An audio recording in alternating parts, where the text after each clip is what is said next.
Hello, and welcome to episode 71 of the Medical Device Success podcast and videocast. I am Ted Newell, your host. Thanks for listening or viewing today. I really appreciate it.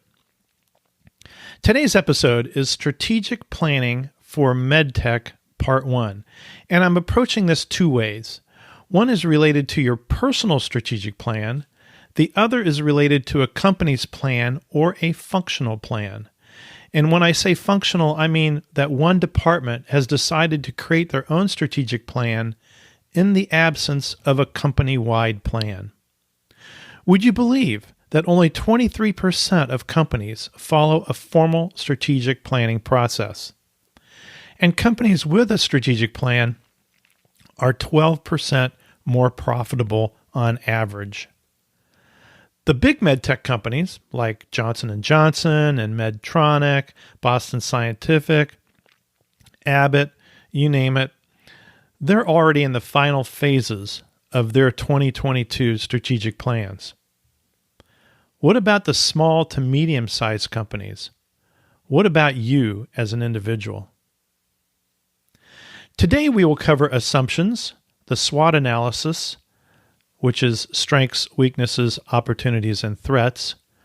We will also cover opportunities and gaps, and finally, key goals and objectives.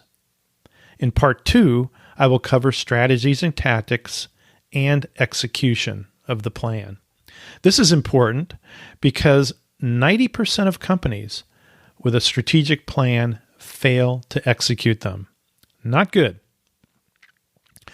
I will be using slides, and for podcast listeners, I will try to clearly explain my progress through the slides. There is a way you can get copies of the slides. You have heard me talk about the MedTech Leaders community. This is where MedTech professionals get together to help each other out with best practices, problems, solutions, and ideas. You can learn more about it at medtechleaders.net. A free copy of the slides will be posted in the MedTech Leaders community. There is a very low annual fee and there is a free trial. It costs less than 4 Starbucks coffees, maybe closer to 3. And why charge anything, you ask? It's to keep the spammers out and cover basic community costs. I guarantee you, I'm not making money from the community. It's more of a passion project than a profit project at this point. Well, let's move on to part 1 of strategic planning and see if we can contribute to your company's success and or your personal success.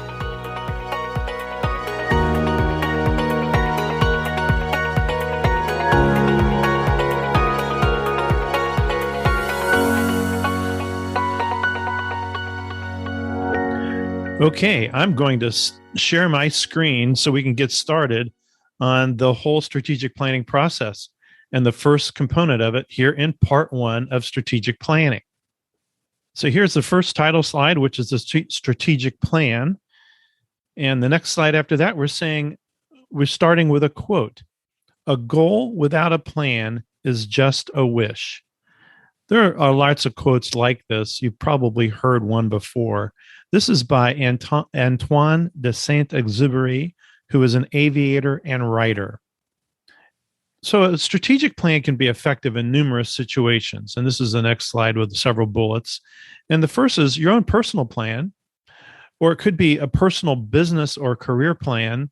Example, a strategic territory plan if you're a sales rep, for example, or a region manager, let's say, that has several people reporting into him or her. It could be a company-wide strategic plan. That's the best thing. And then it could also be a functional strategic plan. For example, let's say an R&D department, research and development, wanted to create their own strategic plan in a company that did not have a company-wide plan.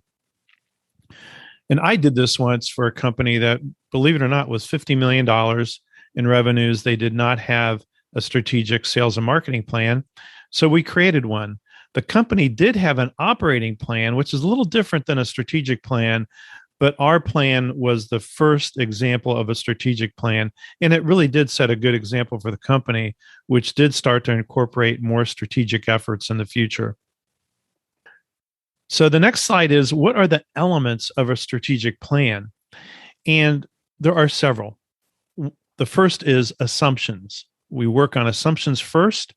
Then we go into a SWOT analysis: strengths, weaknesses, opportunities, and threats, or something similar. There's other analyses like this, and they have different names. Key goals and objectives is the third item. Then there's also key strategies and supporting tactics, and then applying the plan to headcount and budget. And finally, which I don't have a bullet on this, but then it's actually executing the plan. That's very important that you do that properly, and we'll talk about that in part 2. Today, we're only going over the first 3 bullets of the elements of the strategic plan. So assumptions, SWOT analysis, key goals and objectives. And we're also putting in sort of a sub-bullet in here on looking at the possibilities and the gaps after you've done the assumptions and the SWOT analysis. You'll see what I'm talking about here in a few minutes. What's the best way to create a strategic plan? First of all, you want team participation. You want the team to own it, and the only way they'll own it is if they contribute to it. So a CEO and/or a COO could initiate a planning process, possibly moderate it, but all the while they need to try not to influence it. Now, unless it's a very small company and it's just a small group of people, then that's probably not such an issue. Where it does become an issue is if the CEO, let's say, is the founder of the company. Let's say it's a small company and is the inventor of the product, founder of the company, whatever, and has too much invested that they might not be able to see the forest for the trees. In that case, a consultant might be able to act as an objective moderator, and that might be the best way to go. And it's not too expensive to have a consultant come in, for several sessions to moderate and to help gather information together from different parties and help assimilate it into a plan. It'd be a great investment. So then you want to create a planning guidance document with milestone dates, and you want to set up a planning calendar that shows when meetings will be taking place. So everybody's on board. They know when meetings have to take place. They know when strategic planning assignments must be completed. If it's a company-wide plan, let every function start with how they view each element. And then you bring the functional leaders together to share their results and combine the results where appropriate. So first, for example, each function approaches the assumptions and the SWOT analysis. They get that done. Then all the functional leaders get together and share their information and create a bigger picture of assumptions and a SWOT analysis for the whole company. That is a great way to do it. And I guarantee you that if you're in sales and marketing and you see the manufacturing people come in with their assumptions and SWOT analysis, and the R&D people and the quality, you will learn a lot about how these people view their world and your world, and they will add a lot to the whole strategic planning process. It'll be very, very interesting. Functional leaders then take the combined results back to their teams and get their teams together and work on the next element in the plan. So that's how you go forward. You start with a couple elements, get the functional teams to work on it. Functional leaders put it all together as a group, and then they go back, share that information with their functional team, and then they start working on the next element. However, functionally, you can do this on your own. So if you're, as I said before, if you're in a company where there is no company-wide plan and perhaps not a lot of support for one, you can still do one functionally. Nobody's going to stop you. If you're a good leader, you can just say, hey, I want to put together something that we can follow throughout the year, and this is our plan. And then you can share it with the other functional leaders. Maybe they'll take the cue. Maybe they'll start doing something similarly. Maybe the head of the company will take the cue. In any case, you can still do it functionally and it'll still have a lot of value. If this is a personal plan of some sort, find a trusted person or mentor that can review your progress on the elements and give you feedback. And then you might even consider creating a mastermind group of colleagues or fellow sales reps that you can put together where you share this whole process and make yourself stronger as a group by being willing to share where you're trying to go and the different elements of your personal strategic plan with other people. It can be very motivating. And in the MedTech leaders community, we have an area of mastermind groups. So somebody could create such a group there. So now let's move on to assumptions. Assumptions can be internally oriented. Primarily, they're external. You don't always have a lot of control over assumptions. And so, for example, what's the economy doing? And especially related to the financial well-being of your customers. So you need to take a look at that. What's happening in terms of regulations with the FDA that might affect your products, anything that you're going to bring to market or products that you currently have on market? What about reimbursement? How is that affecting your products? And is that going to change as Medicare changes its reimbursement one year after the other? In the case that we're in now, what about the pandemic? How is that going to affect your company going forward? Supply chain. We've heard a lot of talk about supply chain right now, and a lot of companies, including in MedTech, are affected by it. Will that affect you going forward over the next year or two? What's your competition doing? And then what about the security of your intellectual property? Is that going to change over the near horizon? Are some patents that you have going to expire? Or do you need to do something to extend their life? And what about the team, the company team? How has it been affected by the pandemic? I mean, right now, there's such high demand for good quality leaders that your team might be under pressure. They might be getting recruited. Are you guaranteed to have your team throughout the whole strategic annual process, the whole year of 2022? You may not. You need to consider that. So that's how you approach assumptions, is to look at all these different things and you list them. So then you set that aside now that you've given those things some consideration. And it's a great exercise because it sort of wakes you up as to what is going on in the world. So if you've been too busy answering emails and solving ad hoc problems, this helps you start creating a big picture. And so does a SWOT analysis, which we're going to move to next. But actually, we're going to talk about personal assumptions. So now let's take assumptions to the personal level. If you're creating your own personal plan, personal career plan, personal business plan, what about your maybe you're a sales rep. So what about your territory size? Is it going to stay the same or is it going to change if your company is growing? What is your direct competition doing in your territory area? Or if you're a regional manager helping to lead 6, 7, 8, 9 sales reps, what's going on in your particular region from a competitive standpoint? How is your company's stability, new products, competitive stance, and pipeline going to affect how you work through the next year? What about contracts? Is your company keeping up on contracts so at least you have a license to hunt in your territory and in your region? Do you have time to gain knowledge, skills, and new tools to help keep you competitive against your competitive peers?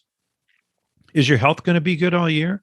Or do you need to take some time off for a minor procedure? What about your family? Maybe you've got a baby on the horizon.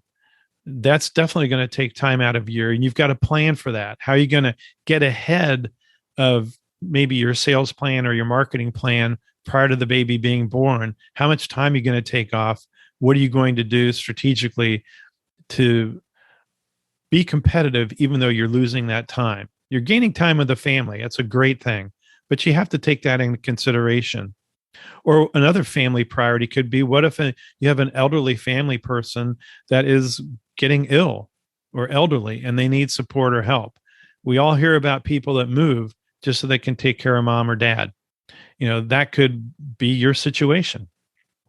And what about the compensation plan? How is that working for you? And how do you see that throughout the next year?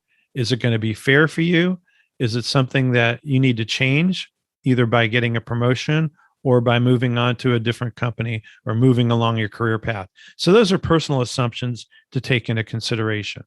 Okay, now we'll move into the SWOT analysis. Sorry for the fake out earlier. Okay, the SWOT analysis, as I said before, the 4 bullets are strengths, weaknesses, opportunities, and threats. And the biggest threat to a SWOT analysis is lack of honesty. It's really important to be honest. You have to ditch the ivory tower mentality when you're doing this exercise. And that's where sometimes in some companies, people might interfere with the strength of a SWOT analysis because they're unrealistic about the various elements of a SWOT analysis. They think that they've got the greatest products in sliced bread and it has no weaknesses. And they're insulted if you bring up weaknesses. And that just creates a very tense and non-productive environment for doing a strategic plan. So it's important that people have to be honest and leave their feelings at the door. Let's start with strengths, and they're typically internally focused. So examples of strengths, if we look at the bullets on this particular slide, are assets. Like, do you have a super unique product with clear differential advantages supported by evidence? Do you have intellectual property? Another strength could be your market share or your market access. Maybe you've got a great sales organization and or distributor organization that has great access to your customers and to prospective customers. Strategic partners, maybe you have one or more. What is your company good at? Like, perhaps it's direct sales. Once you have a qualified process, you just have a great sales team. Or it could be the way you manage your hospital and government contracts. Could be your international distributor network. For example, let's say that you just happen to have the lead distributor in your product category in most of the major market countries around the world. Brazil, France, Germany, England, India, and so on and so forth. If you have those leading distributors locked up, that is a strength. And does the company have unique resources, capabilities, or skills? For example, lower cost of goods or a real great connection with key opinion leaders. Those are all examples of strengths, and you can probably think of many more, but I think you get the point. So strengths are internally focused. And what we just talked about now are company strengths. Next, we're going to talk about strengths, looking at them from this personal standpoint.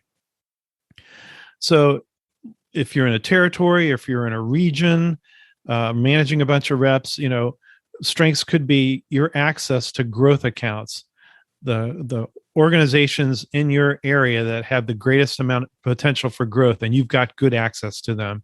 It could be your virtual skills tools are excellent. Maybe you've got a great CRM and it really works to help you be successful, and you're good at it. You're good at using the CRM.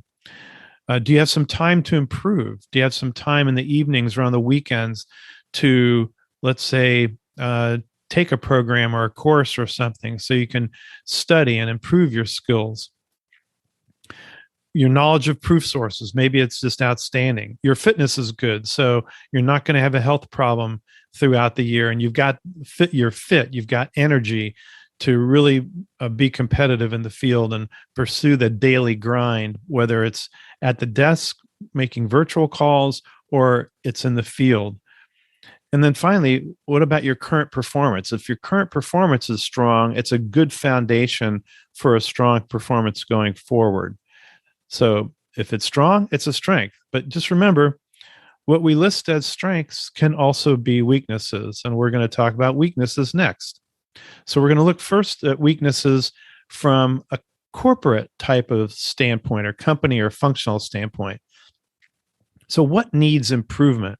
Is it your digital marketing, your sales process? Do you even have a formal sales process? Is it the way you prospect for customers to fill the funnel? What resources are you lacking? Do you have the budget or funding to launch a campaign or not? Do you maybe need clinical application specialists to support new customers? And you don't have any right now. So your sales team is wasting valuable time in the field training and installing product with customers.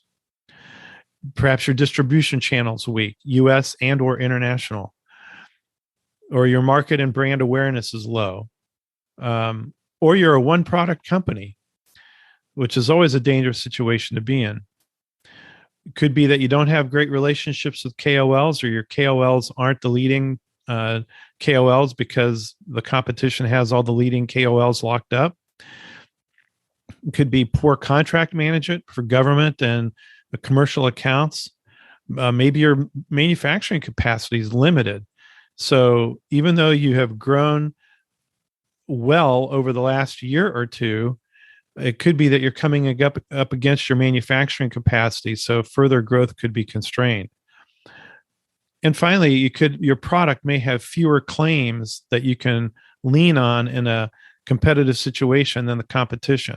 So these are all examples of weaknesses. And I'm sure, again, you can think of more. But let's look at it on the personal side. And like I said before, what could be a strength could be a weakness. If you're really honest with yourself, are you really effective at using the CRM at your company? If not, it's a weakness. Have you been good at using virtual skills and virtual tools? What about your knowledge of the contracts? So your company has contracts to work in with several large hospital systems, let's say. Do you really understand those contracts inside and out so you can take advantage of them and know how to work those contracts inside these hospital systems? Are your group presentation skills good? What's your age? You know, if you're older, some people look at that as a weakness. I don't particularly look at it that way, but would other people view it as a weakness? And if it is, that's what we'll talk about in the future here. It's a gap. How are you going to overcome that to make it less of a weakness? And again, fitness.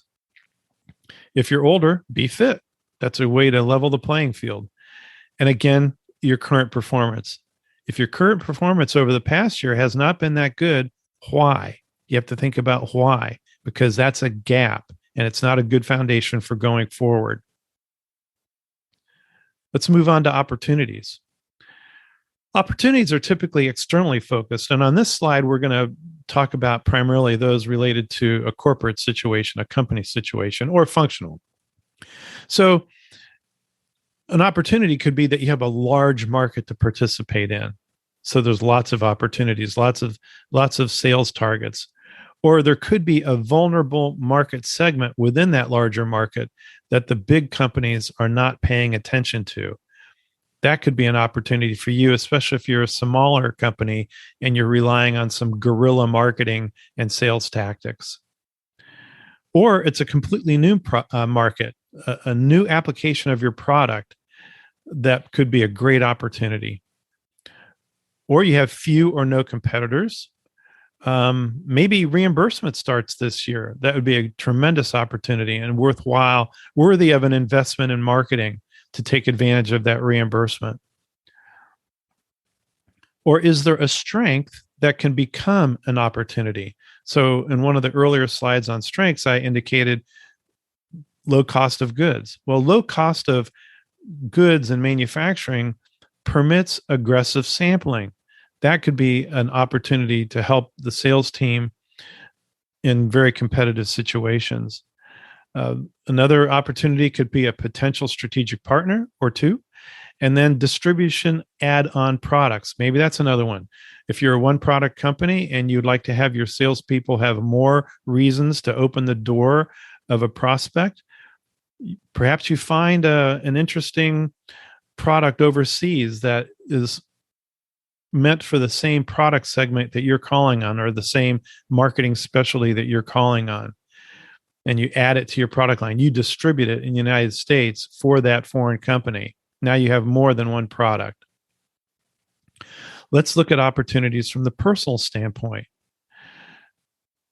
Can you get back to school? Is that an opportunity for you? To get a more advanced degree, or to get a secondary degree, or perhaps go to a professional seminar or two during the year that are conducted on weekends. If your company won't invest in those, perhaps you should invest in one. They can be real refreshing and motivating.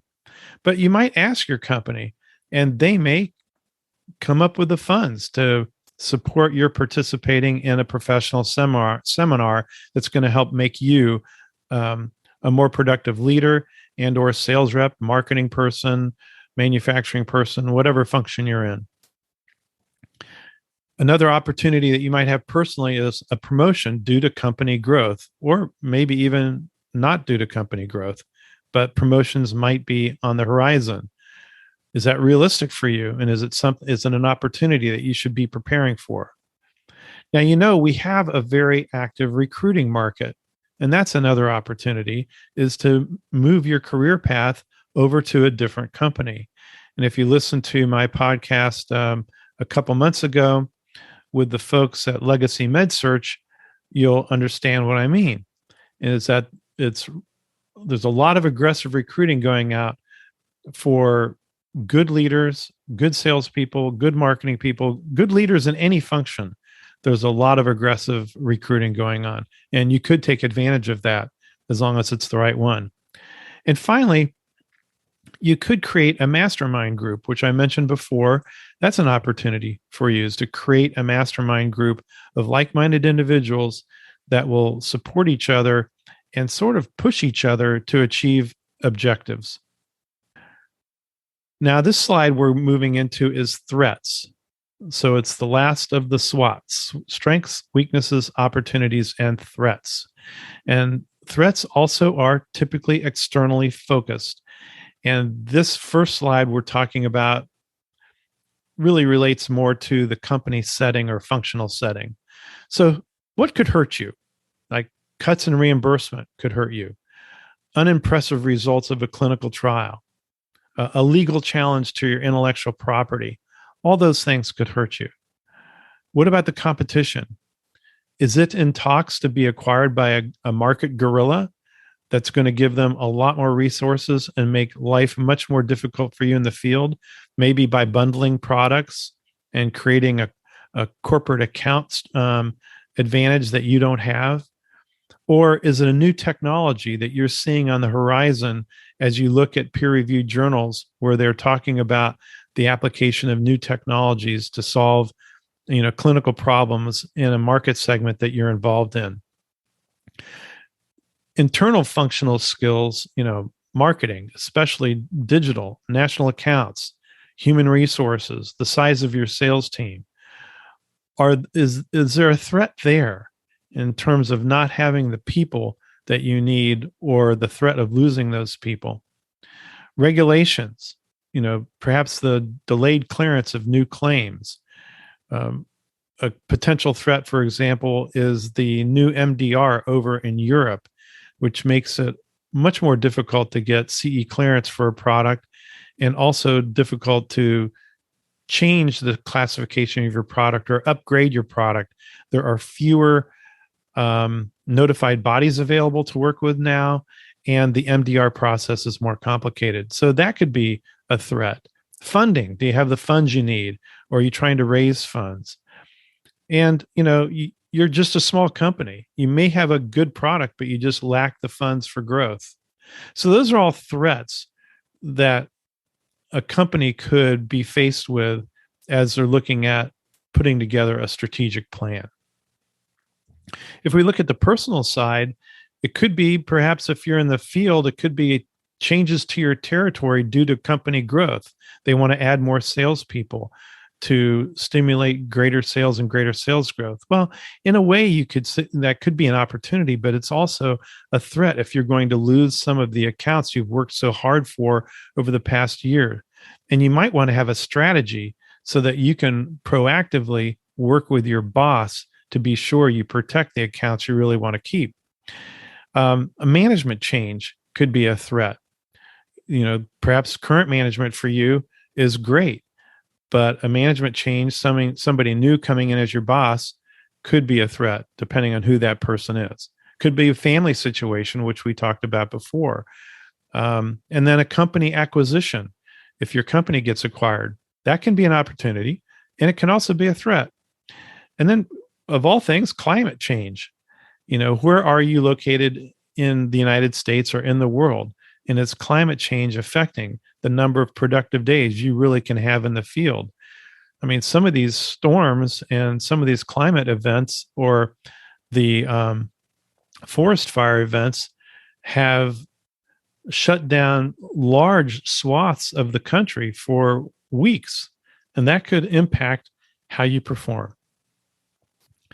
So once we've cleared all the SWOT analysis and the assumptions, the result is that we start to identify opportunities and gaps. And so when I say opportunities, this goes back to what you saw in strengths and possibly weaknesses. If you can overcome a weakness, it could become an opportunity. So you want to look at what opportunities you have that can help your company achieve its key goals and objectives. So you want to look at those. You want to prioritize those. That's the first bullet. You want to assess if you have the resources to execute on the priorities. And then you want to consider adding these to the key goals and objectives. Now, gaps are created by the weaknesses and threats that you're confronted with, because they actually are getting in your way. Whatever the weakness is or the threat is, it's something that can be a challenge to your ability to achieve your goals and objectives. So again, you want to prioritize according to how much they may interfere, and then consider adding strategies and tactics that overcome these gaps, that fill them out. You want to consider adding those to your key goals and objectives. And of course, you have to think about how much it costs to overcome these weaknesses and threats and to fulfill, to clear out the gap. So that is the result of looking at your assumptions and looking at your SWOT analysis. And finally, we get to key goals and objectives. And they should be pretty straightforward. They should be quantifiable. And for most companies and even functions, you're going to be thinking about things like revenue and growth and market share. It could be, if you're a smaller company or an emerging company, it could be database size and quality, if you're in a pre-launch situation.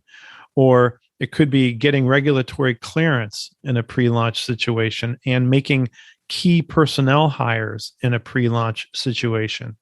Or it could be getting funds, because you need funds so you can grow. That could be one of your key goals and objectives. So these can come from all the different functions, may have their own view on what key goals and objectives should be. And so these are just some examples. If you look at it from the company-wide as an example, as I said before, it could be revenue. Let's say it's marketing and sales. It could be a X% increase in qualified leads. Another marketing and sales goal could be demand generation system of digital marketing, website, marketing automation, and CRM all working together. It could be that you want to increase customer success by a certain percentage amount. In human resources, maybe you need to revise compensation to better compete with the market and not lose key people. In research and development, it might be that you need to help add a key feature that the customers have been asking for and has been revealed by the marketing and sales team. And then on regulatory, maybe you need to expand the claims for one or more of your products. And manufacturing, perhaps it's to improve quality by X% or improve output. So those could be all examples of company-wide key goals and objectives. On the personal side, maybe it's to increase income, and to do that, you need to overachieve your sales plan, or you need a career change.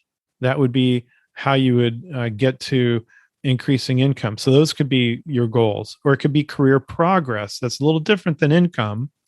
Career progress, get a promotion, learn new sales and communication techniques, get some professional education to help buttress your, the way people look at you professionally within the company. Maybe it's personal financial progress. That's another area that you could look at. Like, you want to invest 15% of your income.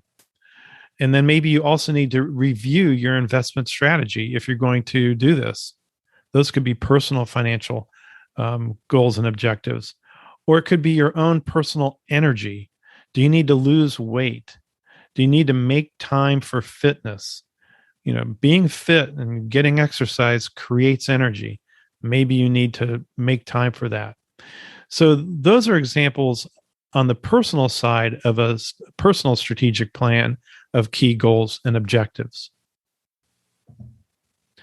So there we've got it. We've covered everything in the discussion of the first three parts of the strategic plan, whether it's for a company, a function, or it is for you personally. And I can hear the gears in your minds turning. Even though we haven't gotten into strategies and tactics, you may already be thinking about the possibilities for 2022 and some of the challenges you need to overcome. Whether for your company, your function, your team, and or yourself, start the process. It's fun, morale building, and a good example of leadership. Thank you again for spending time with me today. Now go win your week.